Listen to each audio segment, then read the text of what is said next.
Okay. Welcome everybody to tonight's Build a Body workshop.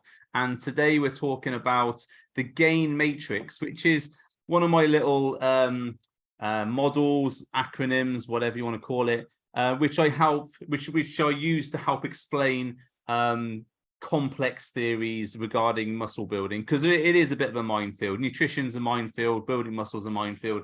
So I like to do these presentations and have these little models and everything else to just help people understand stuff a little bit better. And hopefully you'll take something away from this and you'll be able to go off and build incredible slabs of muscle onto your frames. Yeah, so be hopefully quite helpful. Okay, what I'm going to do is just share my screen, and I have a little sort of slideshow on the screen which will help explain stuff. So let me just grab that up. Or also, if all of you could just mute your microphones, because that helps with the recording and prevents any sort of dogs barking in the background, for example, disrupting the audio. Okay, hopefully. Right then, so hopefully everybody can see this. The best way this works, if you haven't been to one of my presentations before, is if you have a question, just pop it up in the chat in Zoom. So there is along the bottom, I think, or wherever your toolbar is, mine's along the top, there's a thing that says chat. So if you have a question as we go along, just pop it in the chat and I'll keep monitoring that. So as we go along, I can then, if any questions pop up regarding anything I'm talking about, just chuck it in there and I will then be able to look at it and stop and then answer that question. Or if I need to answer it later on, I'll say that then. And that prevents, again, any sort of sound coming over and distorting the audio. Okay, cool. Hope everyone's found the chat. So if you have, just pop a thing and saying, yeah, ready to go or something like that. So today we're talking about the gain matrix, which is essentially choosing the right approach for building muscle mass. Now, it might seem that this is quite easy, eat loads of protein, go into the gym, lift loads of weights, and at the end of that, some mass comes on, some muscle mass comes on. There are a few problems though, and this is something that people will find if they've been training for any length of time. So today we're just going to go over some of those problems, how we can avoid them, and how we can get a better result in the gym and out of it. Okay, so this is part of my build program. I have two build programs. One is Build Body, which is about building your body, and another one is just Build Business, which is rather subtly about building your business. So today we're on Build Body, and in Build Body there are three distinct areas. We're talking about productive workouts, staying on plan or easy to stay on plan, and smarter eating. Now, what we're on today is we're over here in the Build Muscle Fast area. We're also a little bit onto the smarter eating side of things. That's going to come into it, but this is not so much of a nutrition as it is a more sort of training elements, but we'll cover both there. Okay, so what's the main frustrations about building muscle? Well, first of all, a lot of people can't build muscle without gaining fat. And so when they go on a bulk, what they end up doing is, gaining some muscle, but also gaining a fair bit of chub at the same time, which is okay if you're in a shirt at the gym because you look nice and big. But when you get onto a beach, it's not so good because you've got to take that shirt off. And then you realize, actually, I've been a bit loose with the calories. A bit of hydration there. So that's the first issue we've got. Then we've got people who just get fat, which is even worse. You're trying to gain muscle and eat loads of calories, and all that happens is you just get fat. And then when you diet it off, you've got no muscle because you just gained fat. So this is what we're trying to do today, is avoid all three of those situations as much as we can. I mean, we don't want to just get fat. We want to build some muscle, but also when we've built that muscle, and part of building is also there's going to be a tiny bit of fat gain there in an optimal muscle building environment. But what we can do is limit that. And when we diet off to sort of get into holiday shape or beach shape, we don't want to look like Christian Bale from The Machinist. We want to look as though we've actually done something with our time bulking or time building muscle. So what do we want? We want to build muscle without storing a load of body fat. Sorry for the images here. They're generic, like, you know, I want to build muscle images. You know, having sort of like pictures which aren't tanned and oiled up is quite hard to find on the pictures. So sorry about those pictures. This isn't the aspirational physique thing here. So we want to build muscle without storing a load of body fat. Obviously, we want to lose body fat, but we don't want to diet away all our muscle at the same time. And also, we don't want to essentially end up with no muscle at the end of it because we dieted too hard. Major mistakes people are making in this scenario. Well, first of all, they eat too many calories. So this is the just get fat thing. So when I was bodybuilding, when I was in bodybuilding world, I remember one time when I just started out, I walked into a gym and the guy behind the counter was just sat there eating a chocolate gatto. And I was like, well, what are you doing? What are you eating a whole chocolate gatto for? And he's like, I need the calories to bulk up. Now, bear in mind, this is when I was about 19. So this is, do the maths, 23 years ago. And back then, no one really understood a lot of the nutritional science. You know, it was just, if you want to get big, you got to eat loads of calories. And that's thankfully moved on a little bit recently, but you still got people who are just, right, I'm on a bulk, I'm trying to gain muscle, so I'm just going to eat as much as I possibly can, so they just get fat. So first of all, they eat too many calories.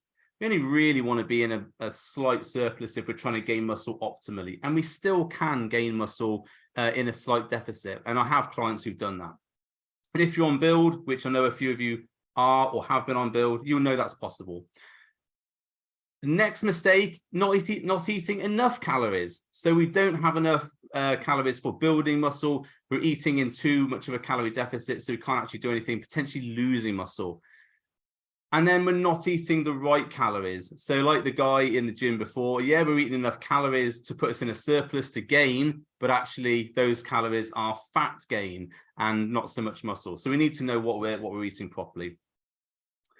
And then the final one is not training correctly for the goal. So something I see a lot of is people in the gym doing like really high intensity sort of circuits with weights.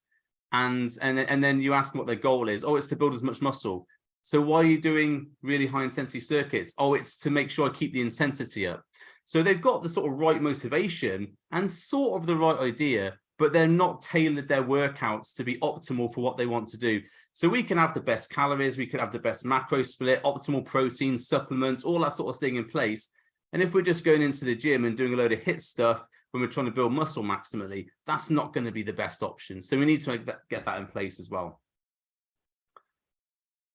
So what I want you to think about today is we're looking for the baby bear's porridge type of situation.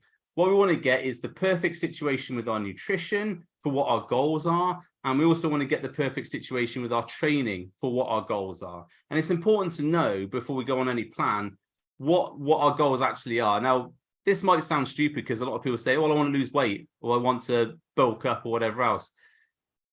What you need to do is drill into that and say, okay, why do you want to lose weight? What is it about losing weight? Is it weight or is it fat? Or is it the fact that you want to gain more muscle while losing weight? So it's very important to have these goals mapped out so you know you can prepare a plan to get to those goals. Same when I see people talking about bulking up and they say, oh, you want to bulk up. Really? So let's talk about massive calorie surpluses and everything else. Oh no, I don't want to get fat. I don't want to get fat with it. So they want to bulk up, but they don't want to have the stigma of any excess fat with it. They want to essentially be ripped and massive at the same time, which, you know, that's not possible for most people. You've got to gain a little bit of fat when you're bulking up and then you trim it back a little bit. So it's important to know what those goals are. Otherwise, you're going to be consistently disappointed with what you're doing. A little hydration break. So now we come on to my gain matrix, which is something I sort of made up from listening to certain podcasts, from looking at some of the evidence and basically all my own experience as well. Now, if you have worked with me before, you will know about the lean matrix, or if you've read my book, and if you haven't read my book, go and buy my book. On page 186, there's something called the lean matrix, and the lean matrix is about eating properly for losing body fat without losing muscle. And the gain matrix is about gaining muscle without gaining a whole ton of body fat at the same time. And there's 4 areas with the gain matrix. So what we have here, we have the nexus is in blue because that's where everybody wants to get to. Now, along the top here, we have body fat level. So the higher you go up, the more body fat you've got, obviously. And then along here, you've got training experience. Now, training experience is sort of synonymous with muscle mass because unless you train really badly, consistently badly, you're going to have some muscle if you've trained for a few years. You know, and I know there are people who train forever and never make any muscle mass. Most people who train for a period of time will have some sort of muscular progression, will have more muscle mass. So generally, the more training experience people have got, the more muscle mass they've got. So and this allows us to plot on a graph where we are, where other people are, in order to think about what's the best nutrition program, what's the best training program for them. So what we have here is the nexus, which is the sort of the perfect situation where we're at a decent level of low body fat. So we're around here on the body fat scale. And also we've got a decent level of muscle mass because we've been training for a certain amount of time. You know, genetics aside, you have to train for a little while to get muscle mass. Then we have on the left-hand side here, we've got grow. Now, grow is low body fat and low training experience. So this is the skinny dude with abs, you know, who's always showing his abs off, but no muscle, you know, and thinks he's the bee's knees because he's got no muscle, but because he's got no muscle and no body fat, he's got abs. Then we've got up at the top here, we've got accelerate, which is the high body fat level, but then low training experience, so low muscle mass. So that is where a lot of people start out. You know, they've overeaten a lot and they haven't really trained a lot. So they're in need of to basically recomp their body. And then invert is an interesting one because this would be, say, people who've been bodybuilding, strength lifting, powerlifting for a long period of time and are not really on point with their diet. And maybe they don't care, you know, whatever, but they've got a fair amount of body fat and a fair amount of muscle as well. So this is the guy in the big t-shirt, the big Dave in the gyms. No offense to any Daves, of course, who are watching, but there's the big Dave guy in the gym, or Big Dan's. So then we move on to what our goals are. And remember, I said at the beginning, it's about having the right goal. So basically, if you're in this area underneath this line here, imagine we've got like this imaginary midway line in our graph. If you're in this area where you've got relatively low body fat, then your goal is a lean gain because your body fat is already low. But if you haven't got the muscle mass, obviously you want to grow. Then on the top line here, where we've got a lot of body fat, we want to recomp. And recomposition, if you don't know what that is basically changing your body composition from more muscle, so from more fat and less muscle to more muscle and less fat. So we're trying to recomposition. And a lot of people talk about recomp diets and all that sort of stuff. And this is you can gain muscle and lose body fat at the same time. Perfectly possible if you're in this area, okay? But we need a plan for what we're doing there. We need a plan to say, well, if we're in what area, what's our plan going to be for that? Now, with the goals here, because we want to recomposition here and we want to lean gain here, the plan has to be that, I suppose if you're in the nexus, the plan is to just keep where you are. But when we're talking about growing here, yeah, we want to have probably a surplus of calories because we're already pretty lean. So if we're like absolutely abs ripped lean but with no muscle, then we can generally go quite high with our surplus of calories because genetically there you're probably someone who doesn't store body fat a lot. So we want to have a calorie surplus and we want to grow some muscle here. If we're in this area where we've got very low body fat, so low muscle mass and high body fat, this is someone who's generally like a newbie gain situation. So this is the guy who, whatever you do, he's going to gain muscle mass because he's complete starting out. Same here, same in this area. Whatever you do, the guy's going to gain muscle mass. But obviously this guy here has got a little bit of a harder job because he's got to lose body fat at the same time. So this is going to be like a calorie deficit situation, and the same, sorry, calorie deficit, and the same over here in the invert section. So here, this guy has already got muscle mass, so he wants to lose body fat but keep his muscle mass. So this is the I want to retain my muscle mass while I'm dieting. This is the I want to gain muscle mass while I'm dieting. This is I want to grow my muscles but not gain too much body fat. And over here, this is I want to keep what I've got and just get bigger. Yeah, don't want to gain, but I don't want to gain body fat. I want to increase my muscle mass. Okay. Just from this, you've got to be honest where you are on that plan, you know. And also, just as a note here, when I'm talking about this nexus point here, this isn't that picture I showed back just then with the guy ripped to shreds in the gym with his abs out and oils and everything else. That's not what I'm talking about here. That's what I'm talking about is the nexus for you. So this low level of body fat, this area you want to get into, that might not be shredded abs. That might not be, you know, Christmas tree, you know, striated glutes or whatever. And to be fair, for most people, that's difficult to get to.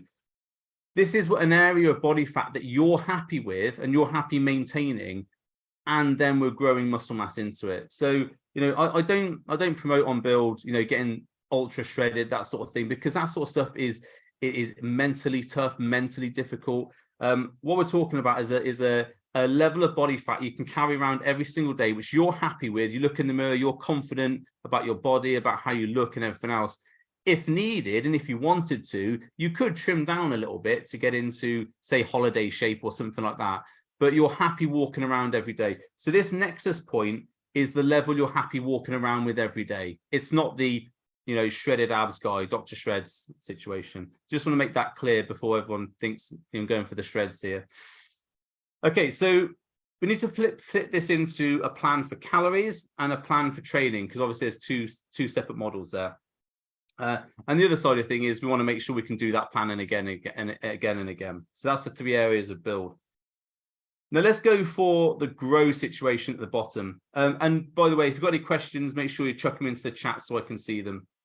Hopefully the chat will pop up and I'll see. I've got it open here, but you know, hopefully it will pop up. So let's start bottom left here. So in the grow situation, the calories here, well, we want to be in a surplus. So anything below here is surplus. We want to be in a surplus. Now, because this guy is super lean or very lean, you know, we can go for, let's say, a 300 to 500 calorie surplus. Now, when I'm talking about a surplus, I'm not mean the guy with the cake in the gym at the beginning when I talked about that. What I'm talking about is a surplus of calories that gives you a surplus of protein. So you've got enough protein, surplus protein to your needs, and a surplus amount of carbohydrates. So you've got excess energy to train. And we want to have manageable levels of fats here. So although this sounds great, oh, great, we're going to a surplus, you've got to still manage that. You've got to still monitor it. And the way, because it's between 300 and 500 calories, it's not a no hard and fast rule here. Some people I work with, it's only 200. Some people it's 400, you know, 600. You've got to fiddle around with that until you find the right level. I worked with a guy a little while ago called Andy, and he was already fairly lean when we started working together. The testimonial's on my website if you ever want to see it. And he was already fairly lean when we were working together, but he hadn't got a lot of muscle mass. He was in good shape, but his muscles were quite soft and he needed more tone. We ended up in like a 700 calorie surplus, and most of that was carbs because he was just so active. That was the reason he wasn't gaining, because he was just so active. He was just burning up all his energy. And of course, because of that, he wasn't then having the energy to build muscle. So we ended up in like a 700 calorie surplus with like 3 grams per kilo protein and something like 7 or 8 grams per kilo carbohydrates. It was ridiculous, the amount of food. And he was still getting leaner. When we finished our working together, he was still getting leaner doing that. So, we obviously don't work together now, but I think he's still in great shape because he was at that nexus and he was just, you know, getting where he needed to be. But when we started, he was here, he was in the grow section, and we added all this food to move him into the nexus, which goes counterintuitive. You know, you want to lose body fat, you've got to be in a deficit. Sometimes you need to be in a surplus to actually kickstart that body fat loss again, which sounds weird. it's an on paper surplus, so that we can then create this deficit long term. It does sound stupid, it does sound counterintuitive, but sometimes you can be in too much of a deficit, and ramping up the calories puts it into a nice area. So on paper it's a surplus, but actually in reality it's a nice deficit the body's happy with, and you can still gain muscle in that. So we put them into surplus on paper.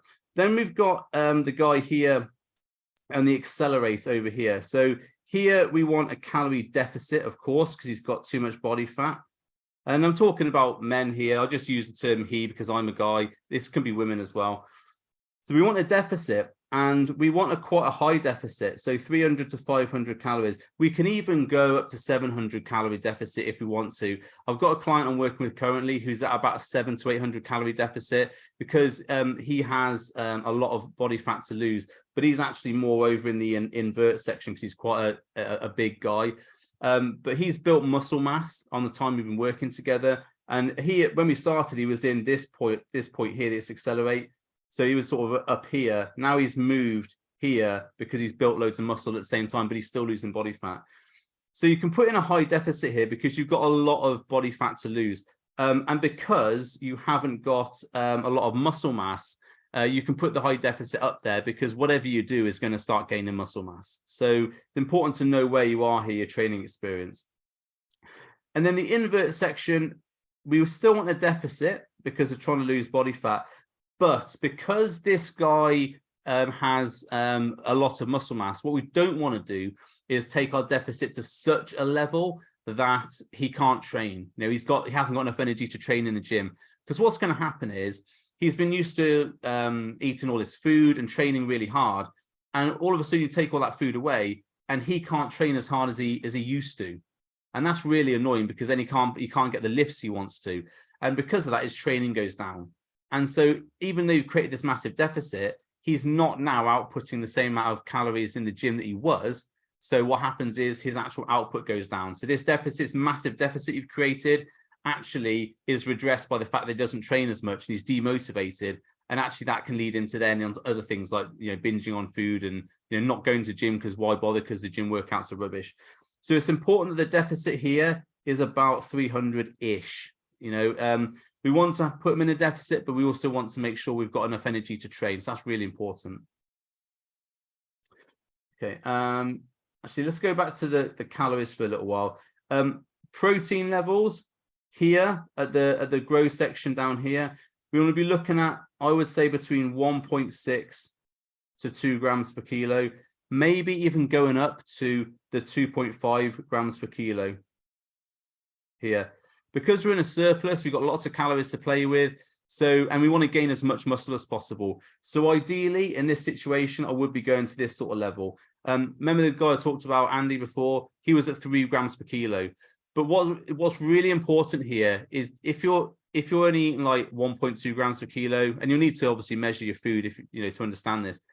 If you're only at 1.2 and all of a sudden you're going up to 3 grams per kilo, that's going to cause you some distress on the toilet.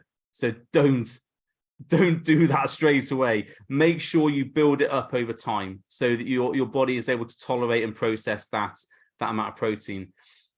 Protein grams based on goal body weight. So that's a really important question.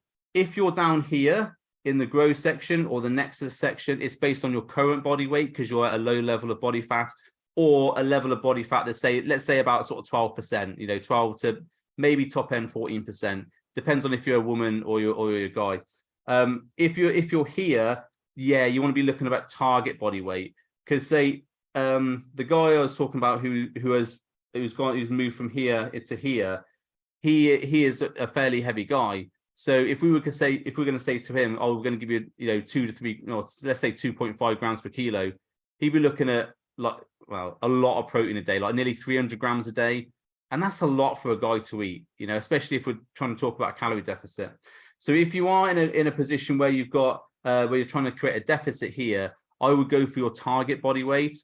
Or if you're not sure what that is, because you might not know how much weight you've got to lose, I would go on the low end. So I'd be looking at here about 1.6 grams per kilo. And the same here, minimum. and you can use that as your actual body weight. So let's say this guy here, he's 120 kilos, which is quite normal for some of the big guys I work with. 1.2 times for 1.6. Haven't got my calculator with me, but that would be manageable in order to in terms of protein intake. And the same here would probably be manageable there. Although this guy, if he's not got a lot of muscle mass, might not be able to process that. So you might want to be low end 1.4 grams per kilo. When research has been done on protein, 1.2 to 1.4 grams is about the lowest sort of maintenance stroke building level you need to be at. And again, that's talking about lean body mass. So I think you've got to find a level that you're comfortable with and try and increase it if you can. Don't go for the high amounts straight away. It's not going to be good for your digestive system.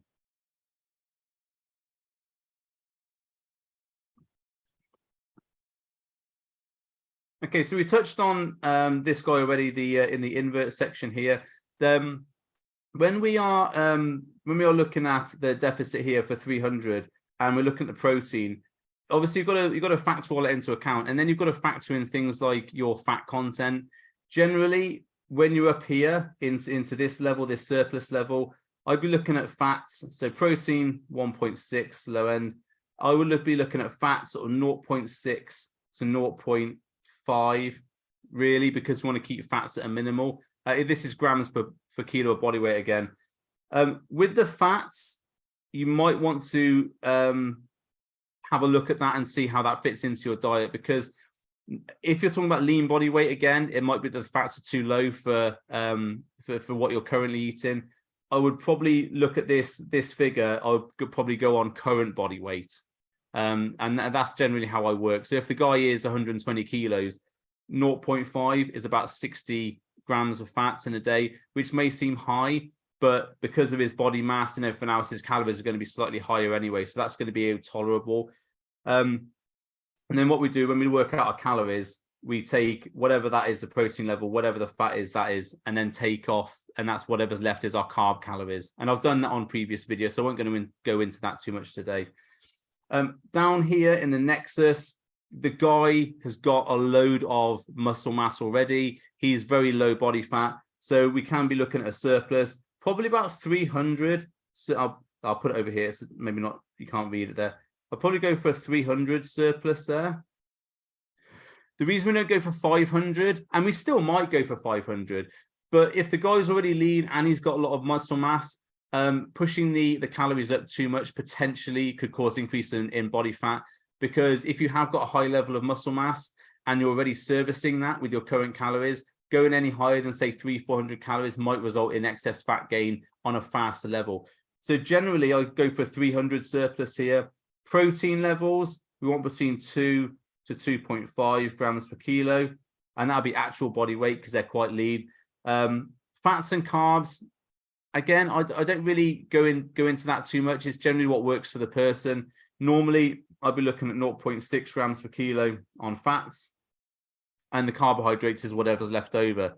Remember I talked about the guy over here, guy called Andy, who we put his carbs massively up and we kept his fat quite low, but it was still within the normal levels for health. We didn't drop his fat, stupidly low or anything like that.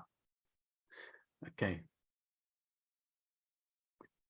And the plan for training. So again, we've got to think about where these people are. Let's start again at the grow level. So we're down here. So remember, this guy is relatively low level of muscle mass, not been training for very long, and has also got a very low level of body fat. So he's quite lean. With this guy here, I'd probably be looking at a full body routine. Now, some people scoff at full body routines, say, oh, it's it's for beginners, it's a beginner thing. Yeah, okay, it is, and that's why we're incorporating it in here. But if you've got a good level of muscle mass and you incorporate a full body routine into that, because of the level of muscle mass you've got and the ability to train that you've got, that's going to be a tough, taxing workout. It's not something I recommend normally for people who are advanced trainers, because we can do a lot more with sort of targeted workouts. But if you have, if you want to break from your normal training routine for a bit and you want to do something a bit different and challenge yourself, go into a full body routine and try and hit your PBs or close to, like, let's say 80% of your PBs on all the lifts, and you'll be absolutely crucified by the end of it. So for this guy here, we want a full body routine. We don't want to go into, you know, like leg days and back days and stuff like that, because they probably haven't got the recovery capacity to deal with that. Probably going to be very sore. I mean, yeah, they'll make progress with that, but we want to build up a level of good, say, core foundation muscle mass before we go on to singling out that muscle mass for, say, specific work. And a full body routine will grow them at the fastest rate, because we can hit that 2 or 3 times a week and get that failure signal for which is responsible for muscle growth. We can get that 2 or 3 times a week. So a full body routine 2 to 3 times a week. That's every body part. We only hit it for 1 exercise and we go around every body part. About 4 sets, first 2 for warm up and then 2 working sets. I'd probably look between, I would say 5 to 15 reps on that. 5 would be the last couple of sets, 15 would be the first couple of sets. We get a decent warm up and then we get some decent weight lifted. Ideally, we want to be about 7 reps for failure for hypertrophy, but we also want to have some strength stimulus there as well. So I would say if your first 2 sets are, let's say we're doing squat, first 2 sets are 10 to 15, and then the 3rd set, maybe look for 7, and the 4th set, we're going for 5, and we're increasing the weight as we go. Just an example. Also, cardio, don't really do cardio in this situation. And what I mean is cardio for fat loss. I'd still recommend for everybody doing cardiovascular work to keep your heart healthy, of course, but we're not looking to do 45 minutes on the stepper with fasted cardio here. That's not the situation. And often the people I find in this situation, this growth situation, are those sorts of people. They are smashing cardio, not really giving themselves the rest, not eating enough, and basically just doing too much if they're training at all. Okay, and let's go up to the accelerate here. So these people, again, there's the sort of the newbie gain situation. So again, we're looking at a full body routine here, similar 2 to 3 times per week. And we're looking again, now what I would suggest here is that we're looking for higher reps. So although we're looking for 5 to 15, I'd be looking at probably 5 sets rather than 4 sets. So down here is about 4 sets. The reason being is that 5 sets is going to burn more calories. So we can get, so what we would essentially do is we do the 2 warm up and then the 2 lift, or the heavier sets, as we did with the growth section. But the last set, we would drop the weight off and then go for, say, 15 to 20 reps. So we're still lifting a decent amount of weight. We're lifting it, say, 15 to 20 reps to failure instead of the 5 before, but we're stimulating more muscle mass growth, as in we're looking for the muscle fibers that are smaller, that can't handle the bigger weight. They get a chance then to come into it and to be exercised. And that then burns more calories. The reason we do this is because this guy has not got a lot of muscle mass. We want to maximize how much muscle mass we're building. We could, of course, do some cardio here to burn off some of the calories, but that's less interesting, you know, unless you like doing cardio. And I would postulate that if someone is in the accelerate section, they're not really a fan of cardio. So to give them loads of cardio is probably not going to be something they're going to stick to, but giving them a few more weight sets to do, that probably is something they're going to stick to. So again, we're tailoring the workouts to the person here. You know, this guy here in the accelerate section, he wants to gain muscle. He wants to build up muscle. He might think he's got to do a shit ton of cardio to be able to lose body fat. And you know, we want to be saying, well, you don't have to do a load of cardio to lose body fat. It helps, it can help. But what's the most important thing here? To build muscle. So let's do as much of that as we possibly can, and then top it off at the end, cherry on the top, bit of extra cardio for fat burning, or for calorie burning, I should say.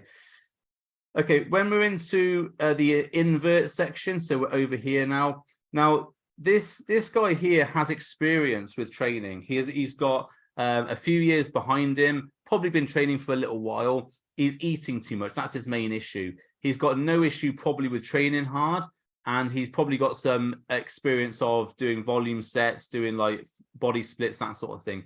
What I would suggest here, and this is how I work with clients, is we look at like a split routine. Now, if people who've watching this, who've done the build program, will know I have a couple of these already set up. One's called Gain 5, one's called Turn Up the Volume. They're all based on volume type workouts.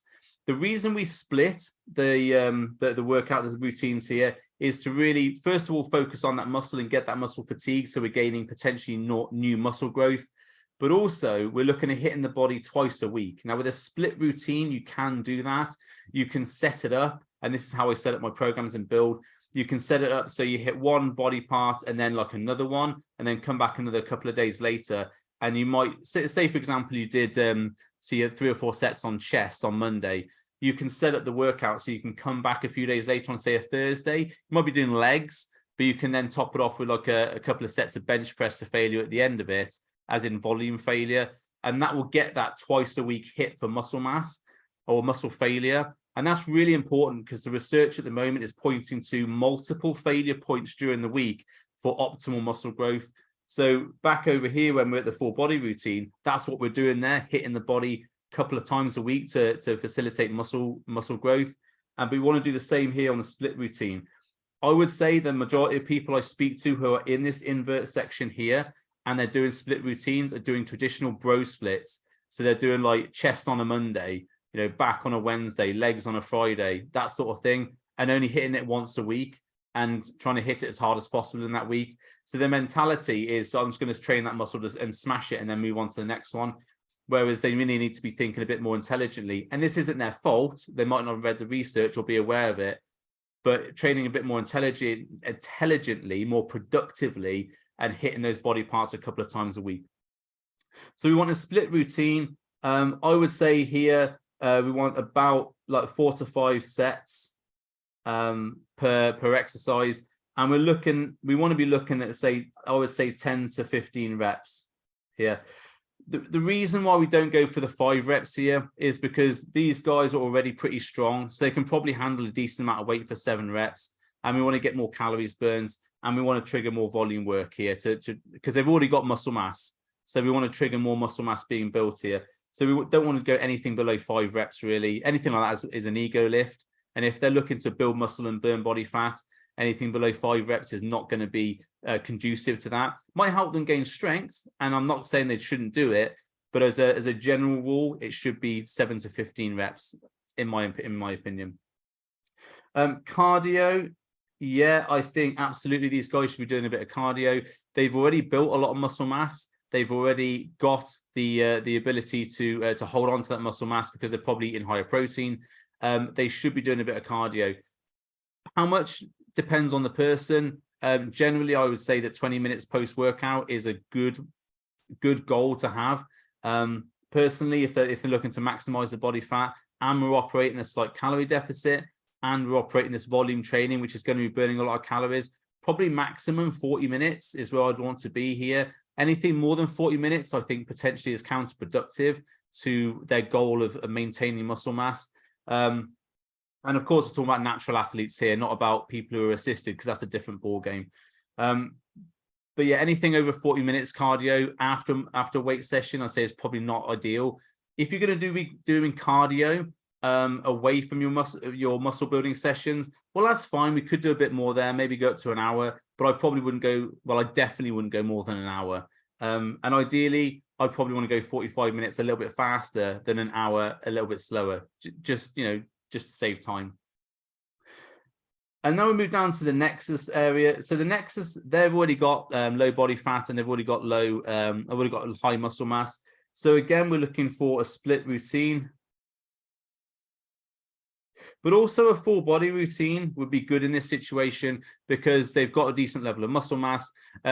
Full body routine generally burns slightly less calories than, say, doing volume splits. So I've noticed doing my own workouts, although it's still pretty high, especially if you've got decent muscle mass. A full body routine can work as well because they might already be doing a lot of split routines anyway. That's how they've got to their situation. So by doing a full body routine and just changing it up a little bit can elicit new levels of muscle growth here. And that's something I've done with clients before. We want about 4 to 5 sets because they're an advanced trainer. And I would say we want to go and say 5 to 15 reps because they've got a good level of muscle mass.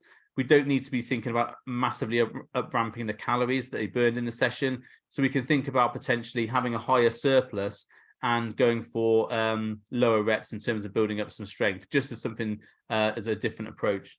Cardio, no cardio needed here. Although again, cardiovascular work such as 20 minutes on the treadmill or step or something like that post-workout, I'm not going to object to that. But we're certainly not doing any cardio for fat loss. We're certainly not getting on any fasted cardio in the morning. Okay, we want to caveat that here. If they are doing that sort of thing, we want to ramp their calories up to compensate for that, because otherwise they're going to be potentially putting themselves into a catabolic situation. Okay. So that's basically the outline of where I think people need to be in different areas for their training. Any questions on that? We'll just have a drink. Just chuck them into the chat, and I'll have a look at that.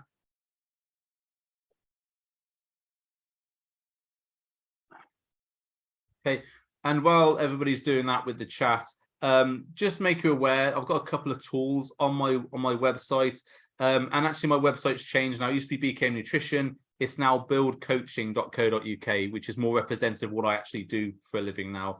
So if you go to buildcoaching.co.uk / and then put in calculator, there's a nice calculator there which will calculate your calories for fat loss.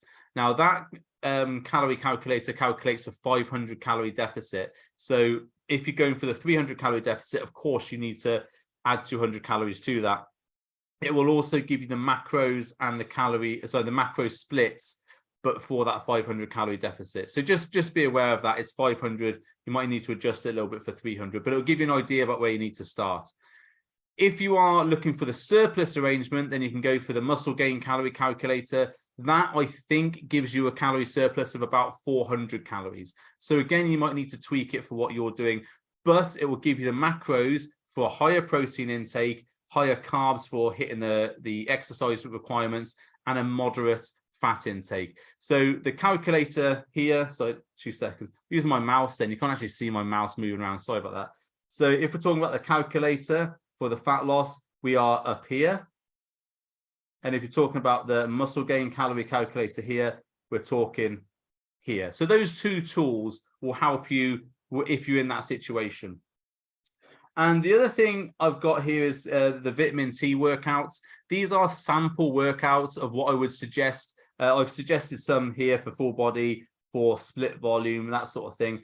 Vitamin T, those workouts will give you some idea about what I'm talking about in those sorts of workouts. Feel free to go and download it. It's free. You can try it. You can use my coaching app and try that out for about 10 days.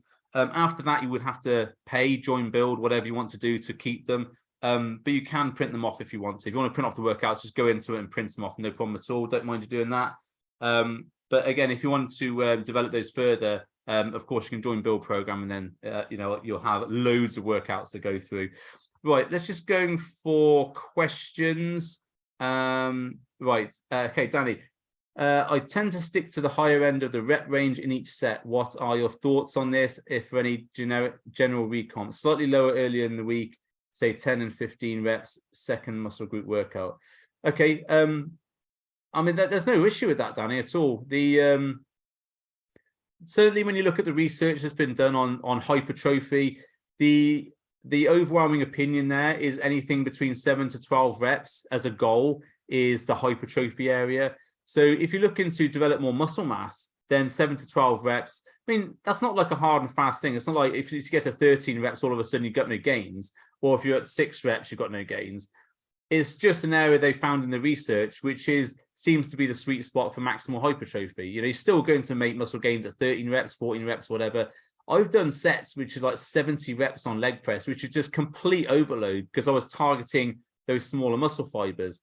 I wouldn't recommend doing that all the time. That's probably not a good idea, but throw some variation into your workout. You don't have to do what the research says all the time. And if you fancy doing something like 25 reps for a set and drop setting it, whatever, then do that.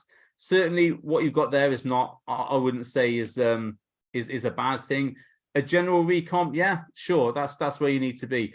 If you're looking to lose a bit more body fat, you might want to up the reps a little bit, or incorporate things like drop sets, or incorporate things like supersets to increase the calorie burn.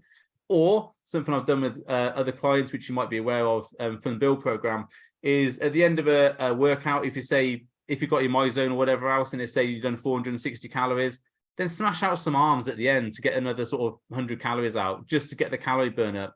Not going to harm you doing a bit of extra arms or calves or whatever you want to do at the end of a workout, and it burns more calories. You know, all goes into the pot. Just let me know if that answers your question, mate. So, okay, Ben, if you're looking to gain muscle mass in a surplus stage but need to maintain a good cardio level for performance for something like boxing, would you just increase the surplus or neglect the cardio during the surplus stage before increasing it during a cut? So this is, I'm presuming you're not competitive boxing here, because your focus would have to be on the cardio element for that if you're a competitive boxer.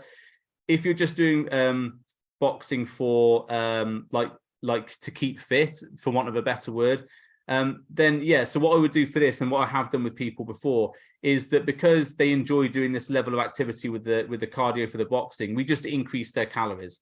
So say, for example, and this also has a nice feedback mechanism, because if you're increasing your output, so you need more calories to increase the output, you increase your calories and then you've got more output, so you can do more.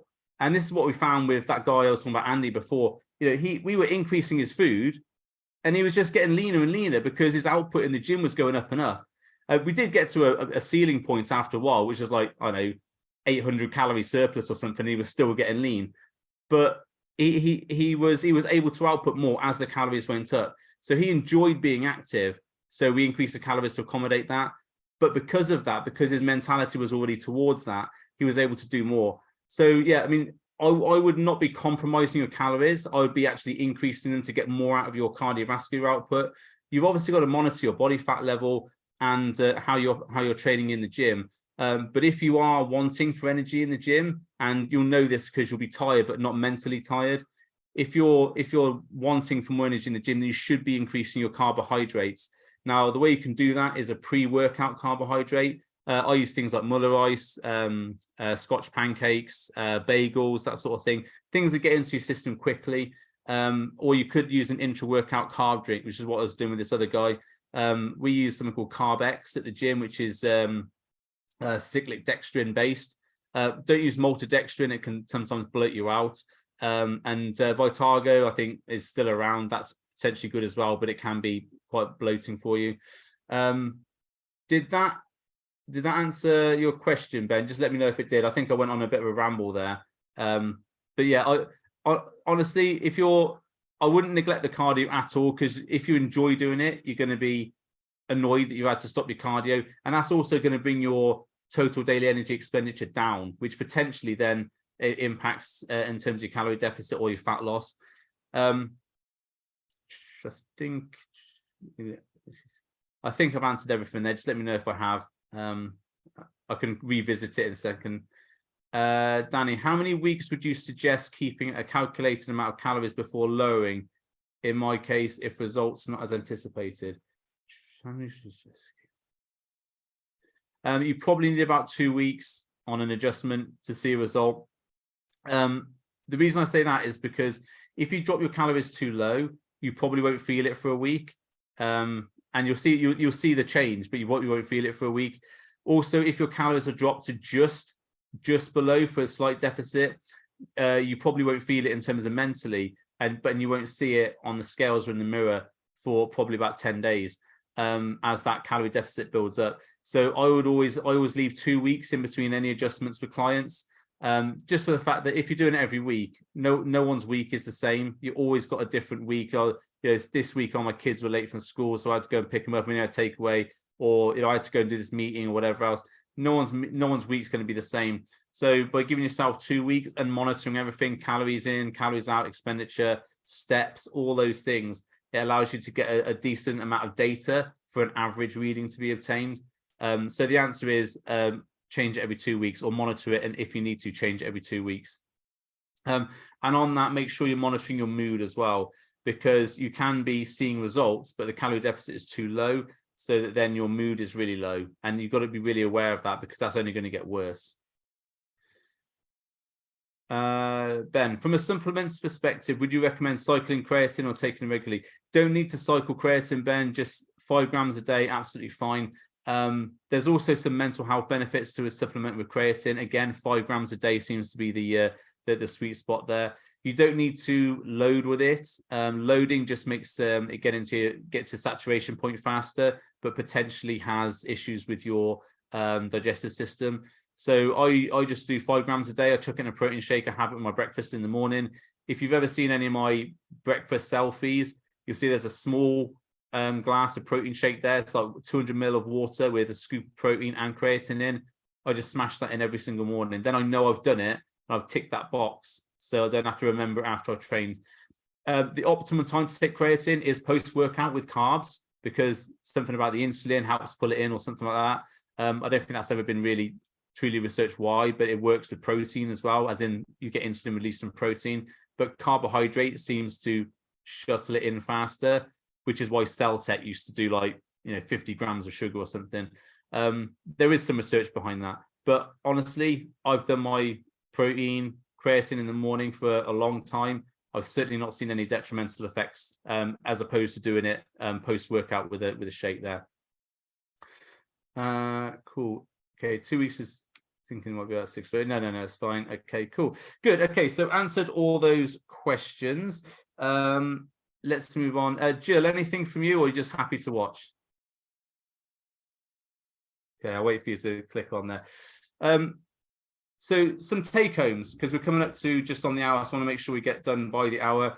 So take-homes here. So first of all, be clear about your goals and also be honest about them. If you want to gain muscle mass, but you're not really keen on gaining a lot of body fat, don't chuck yourself into a huge surplus. Go into a small surplus and gradually build that mass over time. Again, if you want to lose a lot of body fat, don't think oh, I'll be okay with a 200 calorie deficit. You need to push that boundary a little bit more. In terms of losing muscle mass, I might have overstated, with talking about the inversion guy, about him losing muscle mass. The losing muscle mass isn't from that he loses his gains because of training, and that's unlikely that's going to happen, because if you've got your protein levels high, it's unlikely you'll lose actual muscle mass. But what you might lose is a little bit of strength and a little bit of muscle volume from the fact that you haven't got the amount of calories in your system. And as a result of losing that strength, so your muscles might contract a little bit, as in shrink a little bit, because they're not at that level of optimal output. So that's why I say with the inversion guys, keep the protein high, make sure the calorie deficit is 200 to 300. And then there's no way at all when you're dieting and losing body fat that you're going to be losing any strength or muscle mass at the same time. To clarify, to lose muscle mass, actual cannibalize your muscle tissue while dieting, you would have to be in a massive calorie surplus, really smashing the cardio, really overdoing the weights, and generally putting yourself through the ringer, which is sort of what competitive bodybuilders do. So yeah, it's unlikely to happen, but you've got to be aware of there's certain factors which might not help you to be optimal. Constantly monitor and adjust, like we just touched on with what Danny said there. I generally, when I'm working with clients, we look at the results every 2 weeks. Even if we have a weekly meeting, we won't be changing things every single week. We're looking at every 2 weeks, looking at the trends, looking at the data, where's it going? Because if you change something, in a week's time, you won't have enough data to see where the actual trend is going. You need to have at least 2 weeks for that. So you need to monitor and adjust. And you can use things like MyFitnessPal. I think I've got a Google Sheets you can download, which helps you monitor stuff on a basic level. Make sure you monitor stuff, otherwise you won't know what's working and what isn't. Okay, so before we get to the Q&A at the end, just a quick one about that Build is open again in February. This is a week's time. I've talked a little bit during what we do in Build. It's basically about building muscle and losing a little bit of body fat, but the main focus is on building muscle. Some people here are on Build already or have been on Build, and hopefully they'll say how wonderful and awesome it is. We give you the nutrition plan. So when I talked about the deficit, the surplus, whatever else you need, that's done for you. We also give you workouts designed to build muscle fast, and they are full body, they are volume, they are I've got push-pull legs in there as well. There's loads of different ones, and we will say which one will be suitable for you. And we also have weekly accountability calls. So every week, or twice a week, we get onto a call Mondays and Fridays. And if you need any help, it's there in a personal environment. So there's none of this, write me an email, I'll get back to you 2 weeks later. Jump on the call, get the answers, get on with your week, and get some results. And it's been quite successful, as I know a lot of people here will testify. There's some pictures, awesome. Okay, Q&A. So we had at the beginning, hitting protein target when you've hit calorie target already. Okay, so this was from Jill, I think. I'm just going to scroll it for, okay, cool. So so here's the situation, and this is something that I get asked a lot. I've hit my calories for the day, but I'm still under on my protein. Now, what do I do here? Now, what I would suggest here is that if you've hit your calories for the day and you've still under your protein, unless you've been really bad at eating, as in you've eaten Haribo's all day, you're going to only be slightly off your protein. So in the first instance, it probably doesn't matter for that day. You know, you probably, as long as you've hit between, I would say 1.2 to 1.4 grams per kilo, as long as you've hit that target, then, because for people on say my coaching, I always set an upper level, but there's always that that base level that we want to work in towards. So if you've hit 1.2 to 1.4 grams per kilo of protein for that day and you've hit your calories, don't worry about it. That's absolutely fine. The other way to think about it is all the research that's been done on protein intake has been shown that when you surplus protein and keep all the other factors the same, so we're having the same amount of carbs and fats, and we've just surplused from protein, there's actually no loss of body composition. Or if anything, it's improvements in body composition. Nobody really knows why that happens. As I mean, there's been studies with like 4 grams per kilo of protein, guys in massive surpluses, 4 grams per kilo of protein, and still improve their body composition. They've not lost any weight, but they've improved how they look. No one really knows why. And I'm not going to postulate here as to why, or speculate as to why that happens. Bottom line is, if you're a bit hungry and you've exhausted all your calories, a protein shake, a protein yogurt is not going to break the bank. If anything, it's going to help you. So I wouldn't be too fussed about that. Hopefully that answers your question, Jill. Just pop it in the chat if there's anything I've missed. Danny asked difference between fats and carbs for body recomposition. Now, again, this goes on a hierarchy. So first thing to get is your calories. Make sure your calories are correct. Once you've done that, aim for your protein. Make sure your protein has been hit. If you've done that, then you've satisfied most of the stuff for fat burning and for muscle building there, which is, I would say, the two most important things. Then you're on to the sort of slightly nuanced stuff, such as how much energy do I need for training, and how much fat do I need for, say, health, body health, that sort of thing. Now, generally, I stick to 0.5 grams per kilo for fats as the lower level. It's very rare that I'll drop below that. And I've only ever done that with, say, competitive athletes who are really close to a show and looking to really fine tune that and get that, 4%, 5% body fat level. That's not something I'd recommend anyone does, because once you drop your fats too low, it does affect things like hormone production, cholesterol, bile, enzymes in the body, all the stuff you basically rely on to live. So I probably wouldn't be dropping that too low too quickly. It's probably a bad thing, if you drop that out. So that's why generally when I work out calories for people, we look at calories first, then protein, then fats, and then what's left over is carbohydrates. Now, we can manipulate that a little bit. So although I said 0.5 grams for fats is the lower level, I've gone up to 0.7, 0.8 grams per kilo with different people.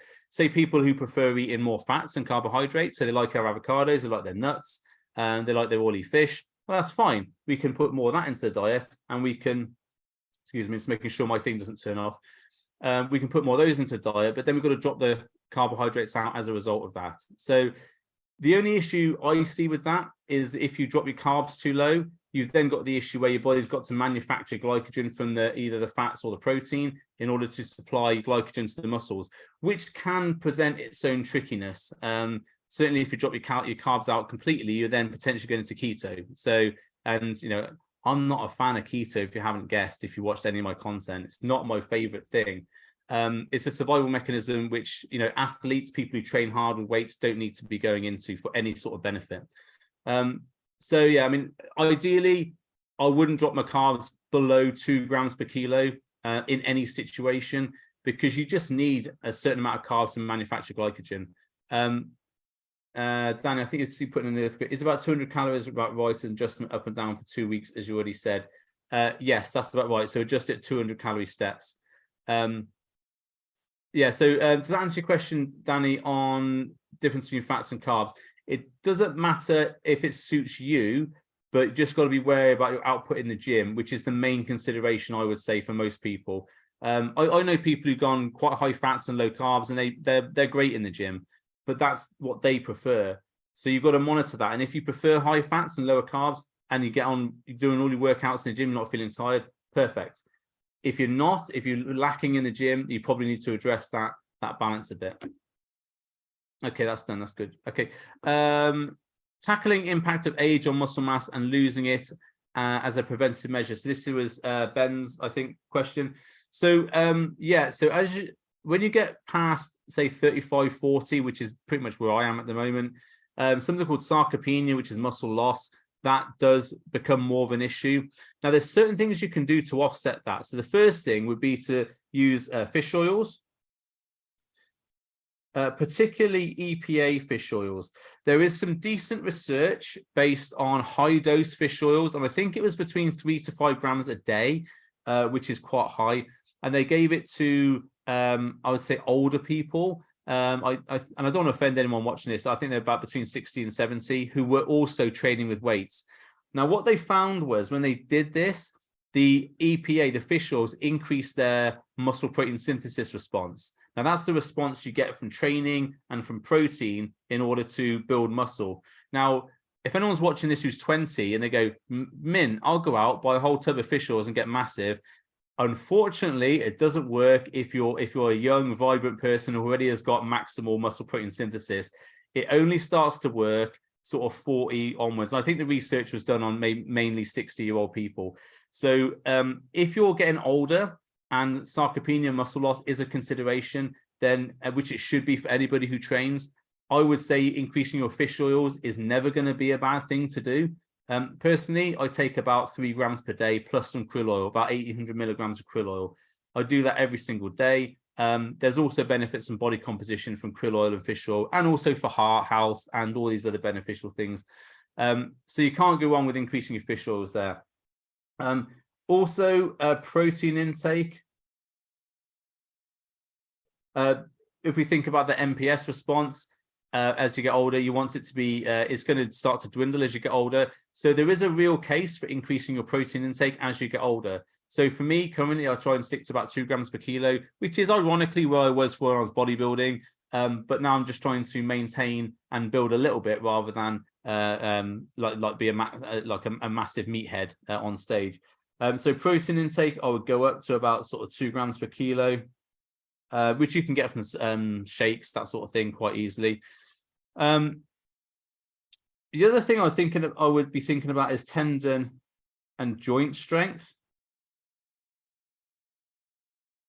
Now, everyone talks about, when they talk about joint strength, glucosamine. Actually, glucosamine now is being shown maybe to be not as effective, and actually there's a leaning towards that the sulfate elements in glucosamine is actually what's beneficial, not the actual glucosamine.